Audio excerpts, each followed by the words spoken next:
তো এরপরে প্রশ্ন করেছেন এক ভাই যে 10ই মুহররম সম্পর্কে আজকে আমরা যে আলোচনা শুনলাম, এর সাথে ইমাম হোসেন, হাসান হোসেন লিখেছেন। হাসান হোসেন রাদিয়াল্লাহু আনহুর কাহিনী আমরা জানি এবং তাদের জন্য রোজা রাখি। তাদের গল্পের সাথে মুহররমের 10 তারিখের গুরুত্ব সম্পর্ক কতটুকু? খুবই চমৎকার একটা প্রশ্ন। আপনার যে প্রশ্ন যে হুসাইন রাদিয়াল্লাহু আনহুর শাহাদাতের সাথে এটার কি সম্পর্ক, এটা আমি একটু আপনাকে ব্যাখ্যা করছি।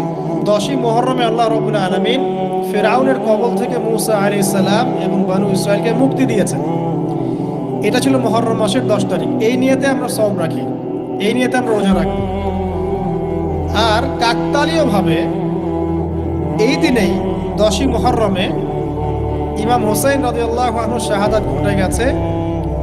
এটা প্রায় 60 কি 62 হিজরি থেকে ঘটনা। কথা কি বুঝতে পারছেন? আমরা বুঝাতে পারছি না।